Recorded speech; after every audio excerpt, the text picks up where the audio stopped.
మీ బంగారం తాకట్టులో ఉందా? విడిపించుకోలేక ఇబ్బందులు పడుతున్నారా? అయితే మీ బంగారాన్ని వెంటనే విడిపించి కొంటాం. గణేష్ గోల్డ్. మీరు సంప్రదించాల్సిన ఫోన్ నంబర్లు 9160-266-916, 8712619507.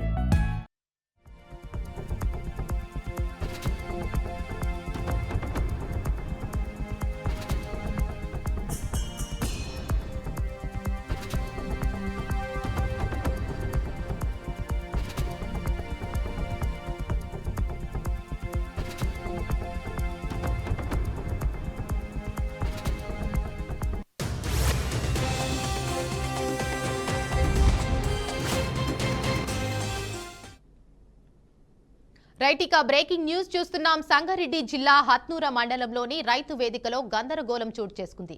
కళ్యాణ లక్ష్మి, షాదీ ముబారక్ రేషన్ కార్డుల పంపిణీ కార్యక్రమంలో కాంగ్రెస్ బీఆర్ఎస్ నాయకుల మధ్య తోపులాట జరిగింది.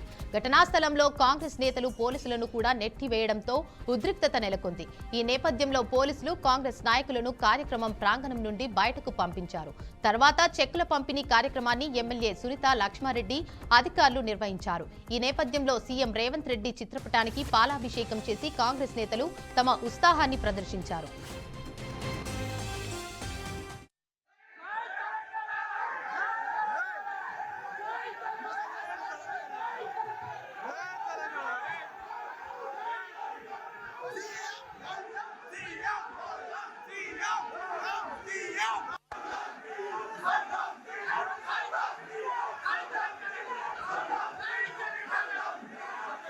నాకేం అభ్యంతరం లేదు, చేసుకోండి. ఎందుకంటే కాంగ్రెస్ పార్టీ ఆధ్వర్యంలోనే ఈరోజు ప్రభుత్వం ఉంది, ఇస్తున్నారు. మేము కూడా గతంలో కేసీఆర్కి చేసినాం. కానీ ఇట్లా మీటింగ్లలోకి వచ్చి డిస్టర్బ్ చేసిన సందర్భాలు అయితే ఎప్పుడు ఉన్నాయా? ఎప్పుడైనా చేసినామా? అట్లా ఈరోజు సీఎంకి ముఖ్యమంత్రికి సన్మానం చేయాలంటే చేసుకొని, కానీ కాంగ్రెస్ పార్టీ ఆధ్వర్యంలో చేస్తున్నారు. అవునా? కాంగ్రెస్ పార్టీ అధికారం ఉందో చాడా, కానీ ఎమ్మెల్యే బీఆర్ఎస్ పార్టీ ఉంది. కానీ నేను కూడా కాంగ్రెస్ పార్టీ ముఖ్యమంత్రి దగ్గరకు పోతా, మంత్రుల దగ్గరకు పోతా, అధికారుల దగ్గరకు పోతా. నా నియోజకవర్గంలో ఉన్నటువంటి ప్రతి ఒక్కరికి లబ్ధి చేకూర్చే కార్యక్రమం ఏదైనా కూడా చేయడానికి నేను సిద్ధంగా ఉన్నాను అని చెప్పేసి తెలియజేస్తా ఉన్నాను. మేము ఈరోజు ఇచ్చేటువంటి పత్రాలు కూడా చూడండి మీరు. ముఖ్యమంత్రి గారు ఇక దీనిపై మరింత సమాచారాన్ని మా ప్రతినిధి బాసిత్ అందిస్తారు. చెప్పండి బాసిత్. దేవిక, సంగారెడ్డి జిల్లా హత్నూర మండలంలో రైతు వేదికలో ఈరోజు చెక్కుల పంపిణీలో షాదీ ముబారక్ మరియు కళ్యాణ లక్ష్మి చెక్కుల పంపిణీలో గందరగోళం చెలరేగింది. కాంగ్రెస్ మరియు టీఆర్ఎస్ కార్యకర్తల మధ్య తోపులాట కూడా జరిగింది. పోలీసులు కూడా వాళ్ళను కాంగ్రెస్ కార్యకర్తలను బయటికి పంపించేసి సద్దుమనే చేసింది. అసలు రేషన్ కార్డులు, ఈ షాదీ ముబారక్, కళ్యాణ లక్ష్మి చెక్కుల పంపిణీతో పాటు ఇక్కడ ఉన్న ఎమ్మెల్యే సునీత లక్ష్మారెడ్డి రావడం, సునీత లక్ష్మారెడ్డి టీఆర్ఎస్ పార్టీకి చెందిన ఎమ్మెల్యే కావడంతో కాంగ్రెస్ కార్యకర్తలు కొంచెం రెచ్చిపోయి వాళ్ళు చేసిన తప్పులను ఎత్తుకు చూపుతూ మా కాంగ్రెస్ హయాంలో ఇది చేస్తున్నాం, మా కాంగ్రెస్ వాళ్ళు ఎందుకు రానివ్వలేదు లోనికి అని చెప్పి వాళ్ళు వాగ్వాదం దిగడం జరిగింది. ఈ సందర్భంగా సునీత లక్ష్మారెడ్డి అంటూ, మేము ప్రజల కోసం గెలిచాము, ప్రజల గురించే పనిచేస్తుంటాము, మాకు ఎలాంటి అభ్యంతరం లేదు, ఎవరు వచ్చినా అని సమయాన్ని పాటించి అందరికీ ఈ చెక్కులు అందేలా మరియు రేషన్ కార్డు అందేలా చూస్తామని చెప్పి ఆమె చెప్పడం జరిగింది. ఆమె మాట్లాడుతుండగానే కొంతమంది పాలాభిషేకం చేయడం జరిగింది. సీఎం కేసీఆర్ చిత్రపటానికి ఆ పాలు కాస్త సునీత లక్ష్మణ్ మీద పడడంతో నాకు ఎలాంటి అభ్యంతరం లేదు, పాలాభిషేకం అంటే నాకు కూడా సంతోషం, నాకే పాలాభిషేకం జరిగిందని చెప్పి నేను అనుకుంటానని చెప్పి ఆమె చెప్పడం జరిగింది. అనంతరం ఈ గొడవను కొంచెం సద్దుమనడంతో ఆ చెక్కుల పంపిణీ కార్యక్రమాన్ని నిర్వహించిన ఎమ్మెల్యే సునీత లక్ష్మారెడ్డి అధికారులు సీఎం అక్కడి నుంచి వెళ్ళిపోవడం జరిగింది. సీఎం బొమ్మ కూడా వీళ్ళు పాలాభిషేకం నిర్వహించి కాంగ్రెస్ నాయకులు సునీత లక్ష్మారెడ్డి డౌన్ డౌన్ అంటూ నినాదాలు చేయడంతో కొంచెం ఉద్రిక్త వాతావరణం నెలకొందని చెప్పొచ్చు. Devika. Right, thank you Basit.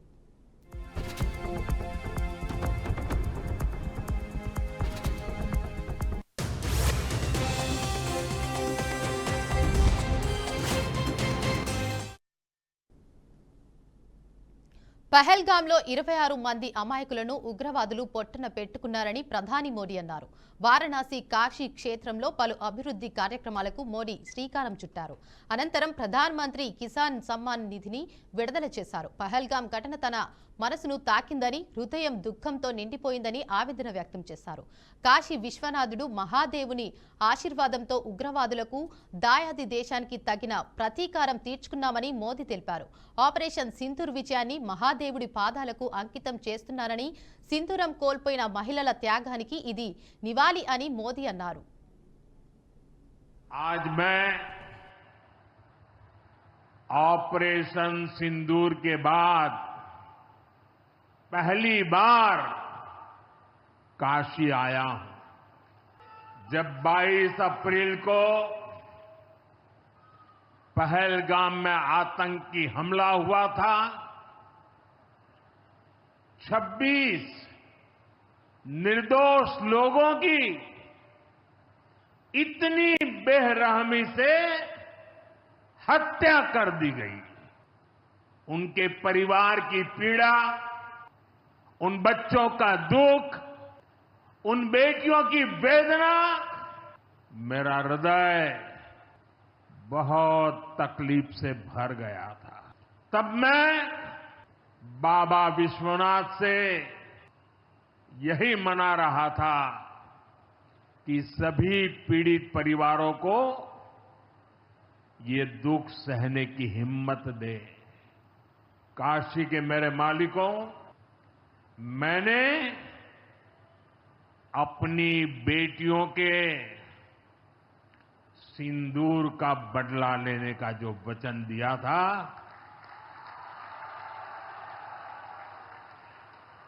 वो भी पूरा हुआ है।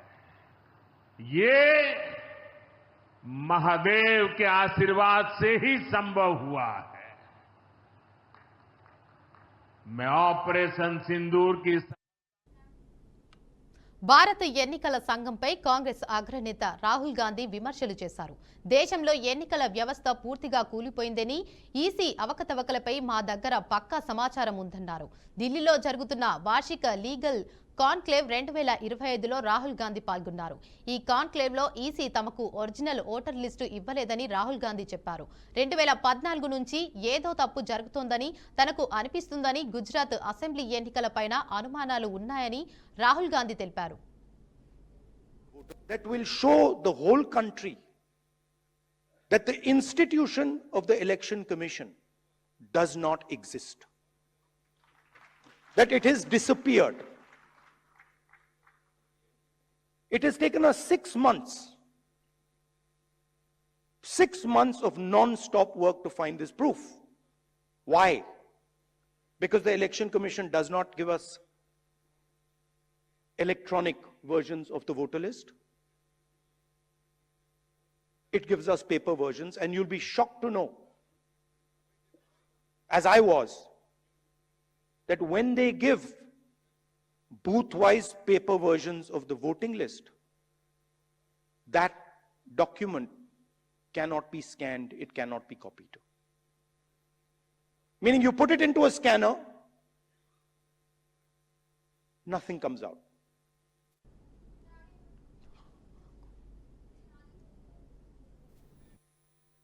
Scan protect, copy protect the voter list. Social మీడియాతో ఓ మీడియా సంస్థలో తనపై వచ్చిన వార్తలను పోలవరం జనసేన ఎమ్మెల్యే చిర్రి బాలరాజు ఖండించారు. ఎవరో ఫోన్ మాట్లాడుకున్న మాటలను బట్టి తనపై అసత్య ప్రచారం చేస్తున్నారని మండిపడ్డారు. ఒక్క ఏడాదిలో తాను 100 కోట్లు సంపాదిస్తే 20 ఏళ్లు ఎమ్మెల్యేగా ఉన్న వ్యక్తి ఎంత సంపాదించుకోవచ్చని ప్రశ్నించారు. తనపై కావాలనే అసత్య ప్రచారం చేస్తున్నారని, తాను ఒక్క ఏడాదిలోనే నియోజకవర్గ అభివృద్ధికి ఎంతో కృషి చేశానని ఎమ్మెల్యే బాలరాజు స్పష్టం చేశారు. తనపై అసత్య ప్రచారం చేసిన వారికి త్వరలోనే బుద్ధి చెబుతామని ఎమ్మెల్యే చెప్పారు. 20 సంవత్సరాలుగా చేసినటువంటి మీ ఎమ్మెల్యే తెల్లం బాలరాజు 20 సంవత్సరాలకి ఎన్ని వేల కోట్లు సంపాదించాలని నేను సూటిగా మిమ్మల్ని ప్రశ్న చేస్తున్నాను. ఈరోజు ఏదో మాటల్లో మాట మాట్లాడుకునేటువంటి ఒక సంభాషణ తీసుకొచ్చి సోషల్ మీడియాలో పెట్టి సునకానందం పొందుతున్నటువంటి ఏదైతే సాక్షి ఛానల్ వారికి నేను తెలియజేస్తున్నాను, రేపు మేము కూడా అధికారంలో ఉన్నాం. తెల్లం బాలరాజు అనేటువంటి వ్యక్తి 20 సంవత్సరాలు బట్టి ఏ పనులు చేశాడో, ఏం చేశాడో, ఎక్కడెక్కడ ఏం సంపాదించాడో త్వరలోనే మొత్తం బయటకు లాగుతాం. మీరేమీ సునకానందం పొందవసరం లేదు. సాక్షి వారికి మేము అప్పుడు ఇలాగే ఒక 100 ఛానల్స్ని పిలిచి అయ్యగారు భాగవతం మొత్తం కూడా బయట పెట్టేటువంటి పరిస్థితి వస్తుంది. మీరేం కంగారు పడద్దు.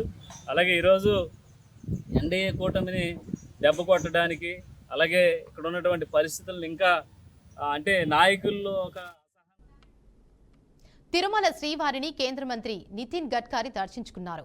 వీఐపీ విరామ సమయంలో స్వామివారి సేవలో కుటుంబ సభ్యులతో కలిసి పాల్గొని మొక్కులు చెల్లించుకున్నారు. దర్శన అనంతరం రంగనాయకుల మండపంలో వేద పండితులు వేదాశీర్వచనం అందించగా ఆలయ అధికారులు శ్రీవారి తీర్థ ప్రసాదాలు అందజేసి పట్టు వస్త్రంతో సత్కరించారు. దేశం ప్రజలు సుభిక్షంగా ఉండాలని కోరుకున్నట్లు గడ్కరీ తెలిపారు. प्रार्थना की पूरे विश्व का कल्याण हो और हमारे भारत की जनता का भी आने वाले समय में कल्याण हो और विशेष रूप से जो गरीब है, गांव गरीब मजदूर किसान, उनके जीवन में खुशहाली प्राप्त हो। స్నేహితులతో సరదాగా ఈతకు వెళ్లి ఓ యువకుడు గల్లంతైన ఘటన నెల్లూరు జిల్లా కోవూరులో చోటు చేసుకుంది. 7 ఫ్రెండ్స్ కలిసి పోతిరెడ్డిపాలెం వద్ద ఉన్న పెన్నా నదిలో ఈతకు వెళ్లారు. ఈతకు వెళ్లిన యువకులలో ఒకరు గల్లంతయ్యారు. తోటి మిత్రులు స్థానికులకు సమాచారం అందించడంతో గాలింపు చర్యలు చేపట్టారు. ఎంతటికీ దొరకపోవడంతో పోలీసులకు సమాచారం అందించారు. డ్రోన్ కెమెరాలతో మృతదేహాన్ని గుర్తించారు. మృతుడు పోతిరెడ్డిపాలెం గ్రామానికి చెందిన టీడీపీ అధ్యక్షుడు మేకల సురేష్ గా పోలీసులు తెలిపారు. పోస్టుమార్టం నిమిత్తం డెడ్ బాడీని ఆసుపత్రికి తరలించారు. కేసు నమోదు చేసుకున్న పోలీసులు దర్యాప్తు చేపట్టారు.